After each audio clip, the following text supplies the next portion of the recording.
So guys, I know y'all know why I'm here. To unpack baddies from last night. So let's get into it. So of course they started off this episode fighting because they ended the last episode fighting. So let's get into that. Pretty P versus Bad Dolly was a tie. Nothing more to say about it, really. But I will say, Bad Dolly, if your hand was in pain, you shouldn't have ran up on a girl who wasn't even saying nothing to you.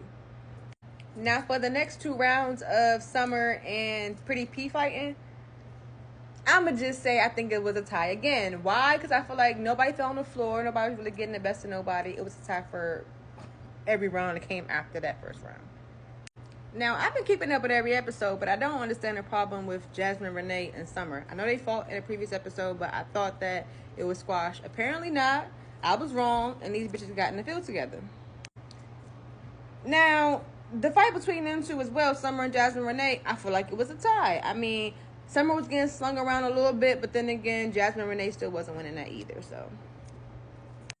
Now, for that second round of Summer and Jasmine Renee, Summer won that. No questions asked. Now, I will say I'm happy that they finally went to another activity this season because they usually only do clubs for hostings and go to dinner and end up beating the shit out of each other. So I'm happy that they're doing like donut making activities and roller skating activities and whatever activities they have to come. I love that for them. Natalie's trying to get in her bag a little bit. I love that for her.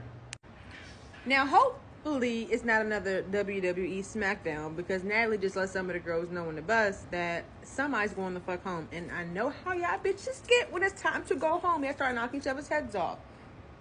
So we're going to stay in tune for that. And happy birthday to Jaden. Obviously, it's not her birthday in today's time, but it was her birthday on the episode. So happy birthday, bad little bitch, snipped like a Barbie, hips, lips, ass in a cardigan.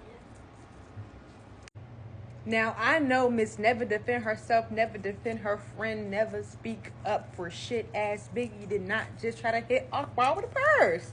And then you hit the bitch with a purse and didn't want to throw them fingers. Biggie, be fucking for real.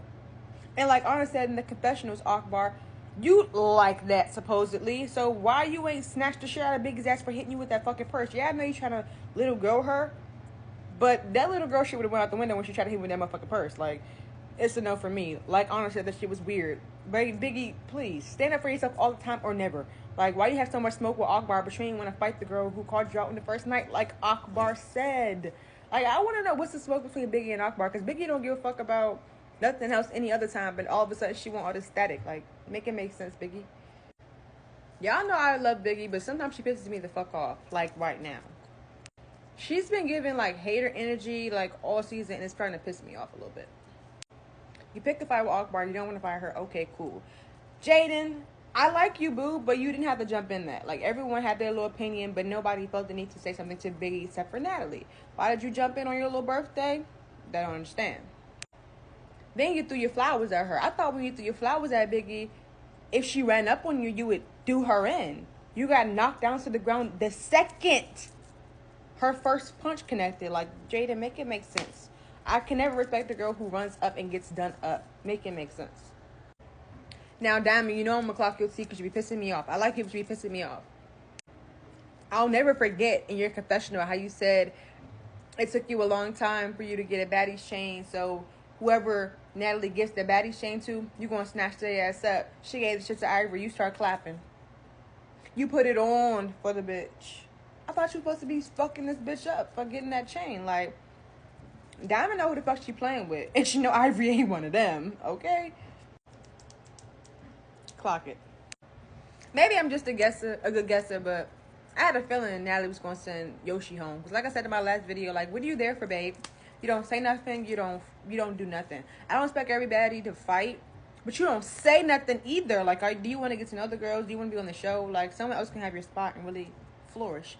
And you just sitting there like a little pipsqueak not saying nothing. Like, but everybody know Natalie fake, but I hate the fake shit. Like, you in a confessional talking about something, you gotta go, you're boring. But when you're talking to her, telling her she has to leave, you're saying, like, oh, I really wanted you here, and all this other sentimental bullshit that you don't even mean anyway, because you went to the confessionals talking shit. I kind of wanted the girl to leave because she was boring the shit out of me. Emma should have beat the shit out of her for being boring, and not Scotty. Clock that, Emma. Pretty P girl, why the fuck are you crying? What are you crying about? Because somebody ran up on you? Stop doing the weird one then. Yeah, I'm on this. So, like, if y'all have a driveway, why would y'all park the bus in the fucking grass? Make that make sense. Now, we all know I'm a fan of Rolly's music, but this is my favorite song by her yet, and she had the nerve to perform it in this episode. Let's get into that. I'm a savage, money on my mind, yeah, I gotta fucking have it. Ran around the holding her careers in the casket. These bitches is my sons and I ain't claiming no bastard. Only making moves and all these bitches wanna stare. And if they got a problem, we gon' send them over there. Yeah, but she said, then she hit him with the, I thought I heard that a bitch won't smoke. Go and put her in a field, I bet that bitch gon' choke. I'm a genie in the bottle by the grandchild. Wish she said she wish the bitch would, now her family is sick. Cause I ain't gonna rap the whole joint, but yeah. G and Mayhem, Savage. Go clock that tea. Well, that was the end of the episode. Tune in next week for my next Baddies review on the next episode. No bars.